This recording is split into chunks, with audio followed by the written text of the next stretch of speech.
Senhoras e senhores, muito bom dia. Neste momento se inicia o segundo dia do segundo Congresso Internacional Novos Temas e Desafios no Mundo do Trabalho. Homenagem ao acadêmico Arnaldo Susequinde, oportunidade na qual convido o acadêmico Jorgenor de Souza Franco Filho, presidente honorário da Academia Nacional de Direito do Trabalho e desembargador do Tribunal Regional do Trabalho da 8ª Região, a integrar e presidir a mesa do 5º painel Respostas do Direito do Trabalho em face da crise.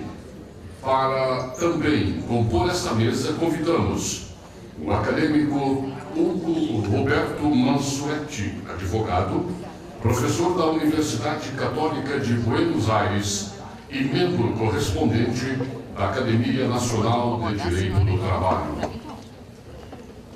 O acadêmico Alberto Levi, professor da Universidade de Modena e Reggio Emilia, Itália, e membro correspondente da Academia Nacional de Direito do Trabalho.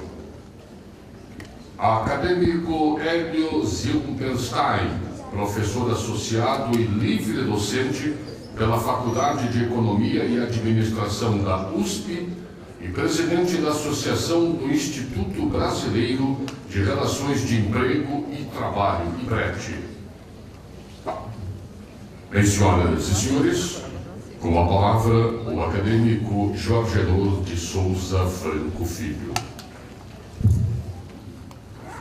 Bom dia a todos os participantes do Congresso da Academia. Vou iniciar agradecendo ao professor Nelson Batista, presidente da Academia, o convite para que estivesse aqui. E render também, junto com todos que já têm homenageado, a minha homenagem pessoal à memória do ministro Arnaldo Susequinde. Quando eu estive na presidência da Academia,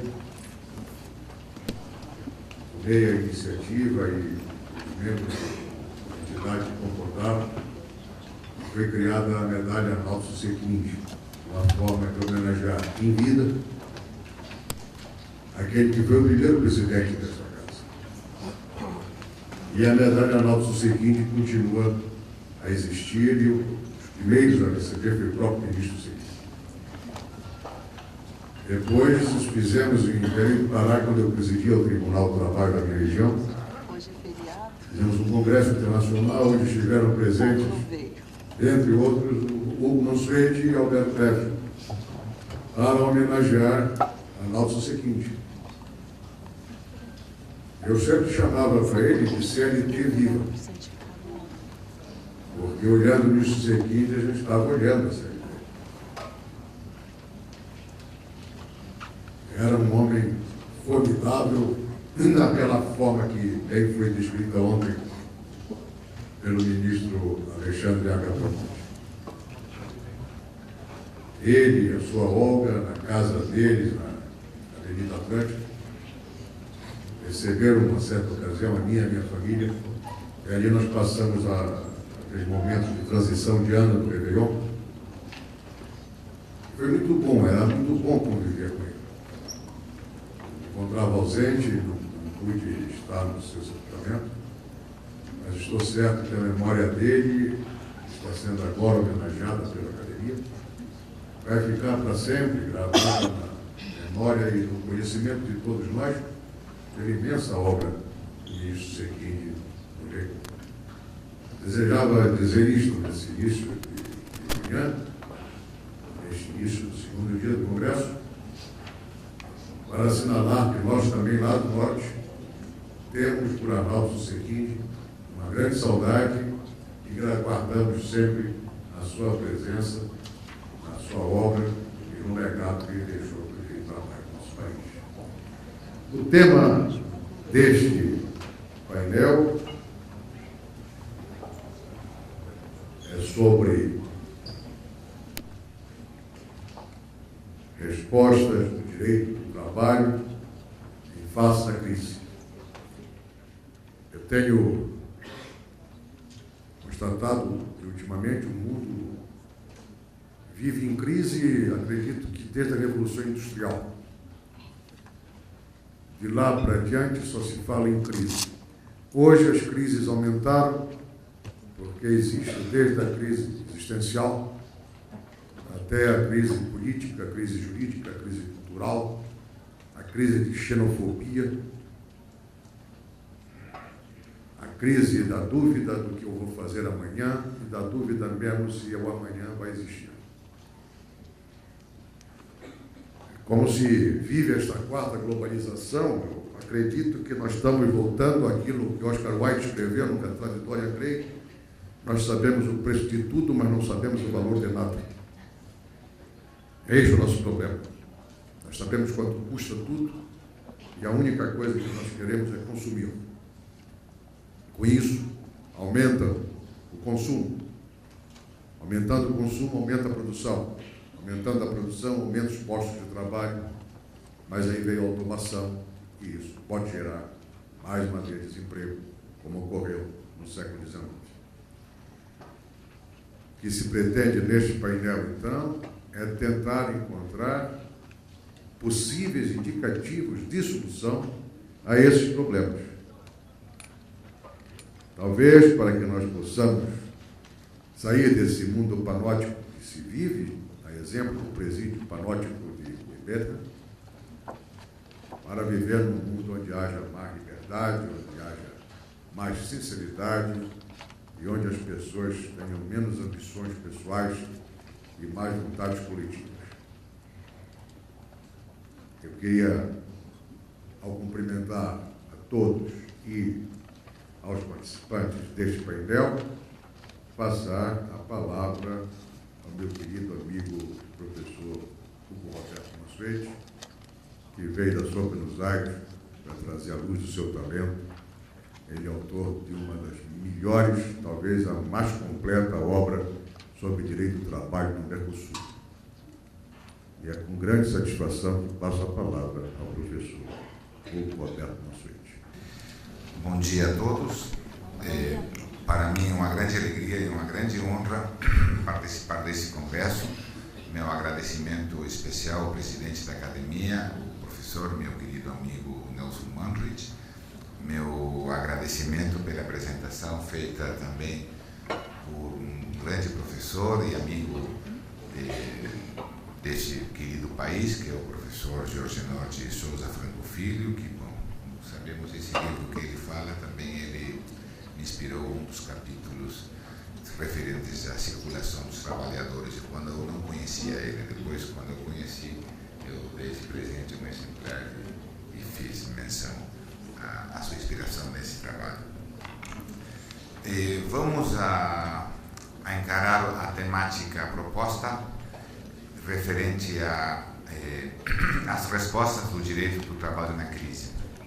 O trabalho que eu apresento é um trabalho que eu já tinha apresentado no ano passado, numa querida Universidade de Modena, que não foi certamente da Universidade de Modena, mas foi na Fundação Marco Biagi, que foi um evento que se organizou a instâncias da União Europeia, que convocou juristas do mundo todo para procurar também respostas do direito do trabalho frente à crise.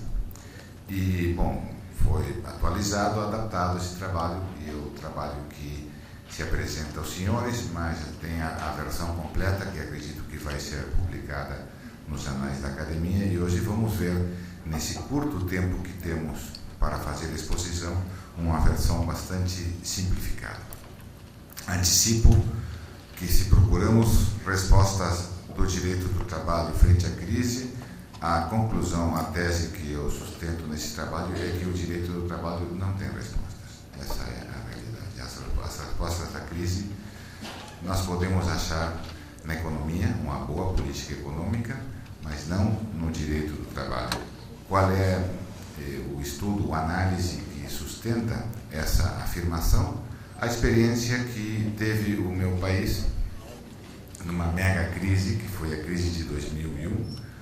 Os senhores devem lembrar, foi uma crise que saiu em todos os meios, as pessoas não tinham emprego, as pessoas tinham fome, as pessoas invadiam os supermercados procurando alimentos, o governo caiu, o governo de la Rúa, e houve que recompor, reconstruir o país desde essa crise. Então, nesse trabalho estão feitas as medições dos indicadores econômicos de 10 anos antes da crise, onde se pensou, do meu ponto de vista, de maneira errada, que o direito do trabalho tinha respostas para crises, se reformou o direito do trabalho, se chegou à crise, e depois da crise se reformou novamente o direito do trabalho e se saiu da crise. E mais ou menos isso é o ponto que vamos tratar. Quando nós falamos de crise e trabalho, devemos ter presente que o trabalho e a crise são antigos companheiros. O primeiro trabalho que houve no mundo foi o trabalho que encomendou Deus a Adão, e era o trabalho de cuidar o paraíso. Era um trabalho que se fazia sem nenhuma preocupação, era um trabalho que não exigia esforço, era um trabalho que era prazer.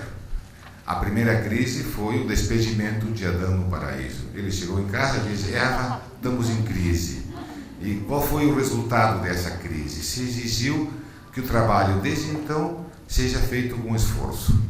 Se exigiu um esforço ao trabalho. E desde então, cada crise se pensa, e temos já associado que devemos exigir mais esforço às pessoas que trabalham, maior esforço ao trabalho. Se fosse assim mesmo, tendo em conta que sempre há crise, sempre há uma crise, vem outra crise, vem outra crise, a sociedade vive em crise. Se fosse assim mesmo, o resultado não teria direito do trabalho já. Porque com tantas crises, já o direito do trabalho deveria ser desmantelado. E não é assim. Isso aí não aconteceu aí. Então nós temos crise, não somente desde a crise de 2008, que é a crise mais preocupante no mundo, a crise financeira do hemisfério norte. Antes tivemos outras crises. Se falava recém da obra do Oscar Wilde, do século passado, nós temos, do século XIX já, nós temos as obras do Charles Dickens, ele já falava das crises, tem a obra maiormente dedicada à crise, que é Tempos de Crise, Tempos Difíceis, que é a história de uma cidade, uma fábrica que fecha. E então sempre temos que depois de uma crise vem outra, e vem outra, e vem outra. Essa crise é a crise que eu procurei de referência e vai ser analisada em duas etapas. Uma primeira etapa que começa com uma crise de 1990. Nessa crise se adotaram medidas de flexibilização e precarização do trabalho, achando que desse jeito iria se sair da crise, que para o empregador era mais barato contratar o empregado, ele iria contratar 2 empregados, então assim se sairia do desemprego. E vamos analisar quais foram as medidas, as reformas legislativas e qual foi a reação que teve o mercado de trabalho com essas medidas. Depois da mega crise de 2001, dezembro de 2001, vem a segunda etapa, onde foram revisadas essas medidas legislativas, e vamos ver também qual foi a reação do mercado do trabalho frente a uma maior proteção do emprego. E vamos depois fazer as nossas conclusões.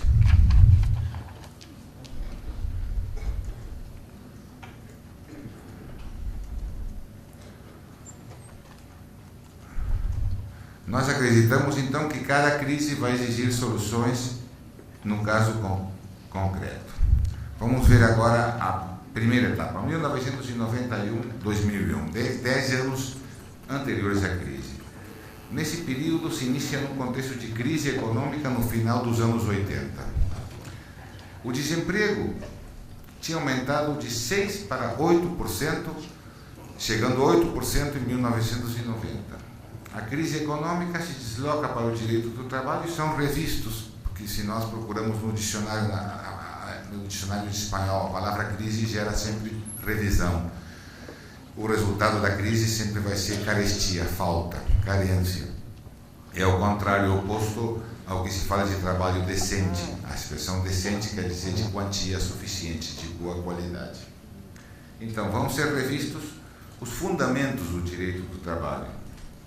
No que faz ao intervencionismo do Estado, à proteção do emprego, vão ser adotados critérios da chamada teoria econômica ortodoxa neoclássica. Se entendeu que a legislação trabalhista deveria ser flexibilizada, diminuindo a intervenção do Estado naquilo que realiza para a proteção do emprego.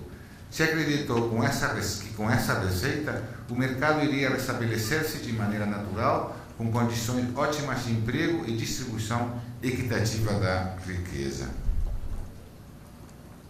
Os objetivos das medidas legislativas que se perseguiram foram reduzir o custo salarial não laboral através de redução de custos associados a eventos tais como a contratação laboral, a demissão ou os acidentes. Até houve uma lei naquele então, que foi uma lei que se chamou Lei de Flexibilidade Trabalhista, que foi muito criticada. O que fazia essa lei era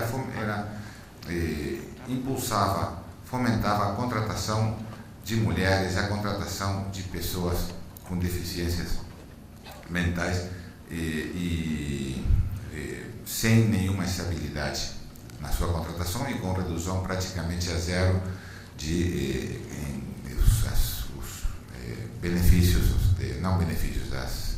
as cargas para a Previdência Social. Foram reduzidas também as contribuições patronais à Previdência Social. Aumentar a previsibilidade do custo laboral. Flexibilizar a distribuição do tempo do trabalho. Descentralizar a negociação coletiva. Fomentar a autocomposição dos conflitos trabalhistas. Esses foram os objetivos. As principais medidas legislativas que se foram adotando nesse período foram: período de experiência sem estabilidade que podia chegar até um ano, flexibilidade horária, impulsamos bancos de horas ou sistemas de compensação horária para que o empregador não tenha que pagar horas extras e os trabalhadores não saibam nunca qual é o horário de trabalho que eles deveriam fazer. Se tem trabalho, fica trabalhando mais horas, se não tem, fica em casa. E não tem horas extras. Adoção de contratos de trabalho precários, sem estabilidade e com redução de encargos sociais. Regimes especiais não protegidos para a pequena empresa. Se foi gerando também um regime discriminatório de trabalhadores com menos direito da pequena empresa e trabalhadores com mais direitos da grande empresa. Quer dizer, os trabalhadores que mais precisam do direito do trabalho, que é o trabalhador da pequena empresa, ele fica sem proteção nesse esquema.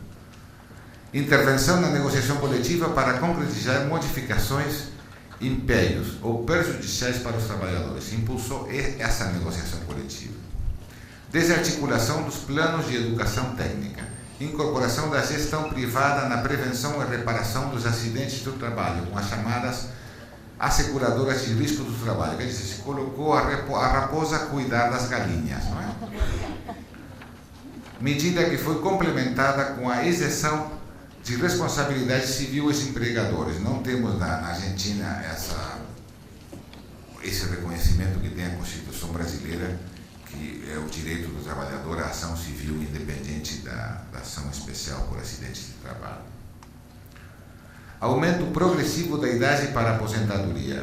Acrescenta-se em 5 anos a incorporação da gestão privada de companhias de seguro com a criação de um sistema integrado, público e privado, na área de benefícios previdenciários. Quer dizer, com tudo isso se acreditou que iria haver menos desemprego, que a riqueza se iria distribuir de uma maneira melhor. E o que aconteceu? O desemprego, que era de 6% quando começou essa crise, no início, chega no final do período, antes da mega crise, é o 18,3%. E na primeira medição que se faz, em março de 2002, depois da crise de dezembro de 2001, o desemprego tinha chegado a 21,5%. O produto bruto diminuiu um 20,1%. No final, em 2001, 55% da população vivia na pobreza. Essas foram as consequências de achar que desmantelando a proteção do trabalho na crise iria haver alguma solução. O que aconteceu depois? Começaram a se reforçar os mecanismos de proteção à estabilidade do emprego novamente. Se começou a reconstruir o direito do trabalho. Se eliminou a insegurança no trabalho e a revisão de contratos de aprendizes e estagiários. Proibiu-se temporariamente as demissões ou despidos. Se proibiram os despidos até o ano 2006. A prática, a jurisprudência e diversas normas também melhoraram as condições de trabalho. Houve uma melhora nas indenizações por demissão. Não existe na Argentina o que tem aqui o fundo de garantia por tempo de serviço. Nosso sistema é parecido com o que tinha no Brasil antes, até os anos 80, de uma indenização por despedimento. Houve também possibilidade de ações civis dos trabalhadores vítimas de acidentes de trabalho. Também, quando começou a jurisprudência a abrir essa possibilidade, as empresas diziam: não, vamos ter que fechar, não dá para pagar os juízos por acidentes de trabalho. Continuam abertos hoje, não há problemas. Melhorias nos benefícios especiais também por acidentes do trabalho. Se limitaram os poderes do empregador em matéria de jus variante e também em discriminação. A negociação coletiva recupera seus mecanismos tradicionais de proteção.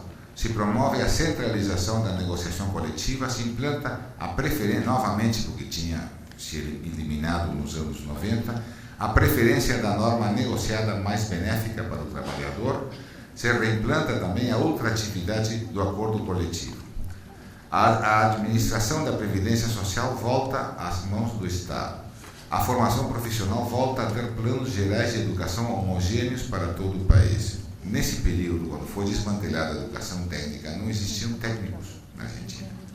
Por quê? Porque cada estado dirigia a formação técnica do jeito que eles entendiam correto e as empresas não sabiam que formação tinha o técnico quando saía desses estabelecimentos, porque não existia um plano de formação que todos podiam conhecer.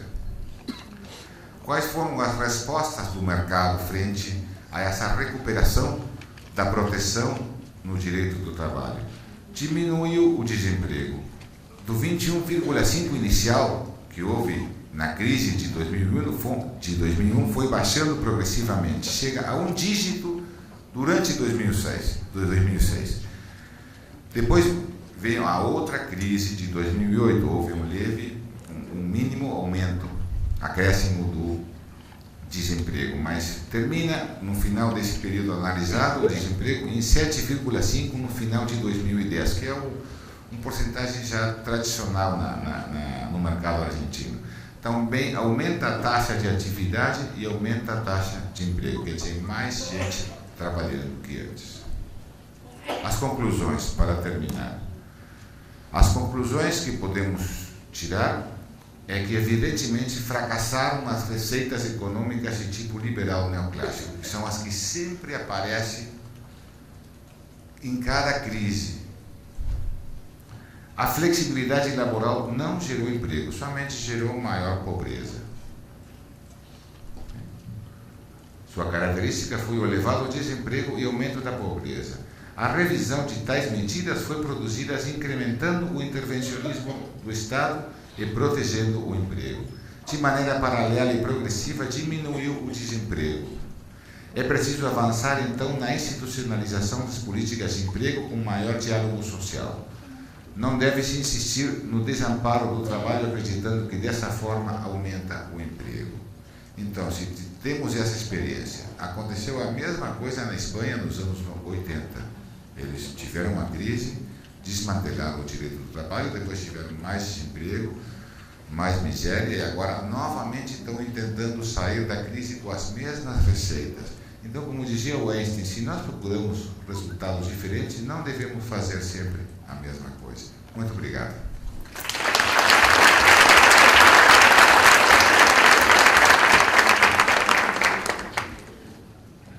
Agradeço ao professor Mansuetti estas lições sobre a situação da Argentina. O que se constata é que o paciente continua o mesmo, estão aplicando remédios que podem acabar matando o paciente. problema, morrendo o paciente, morre o trabalho. Vai ser difícil sobrar alguém no final de tudo isso.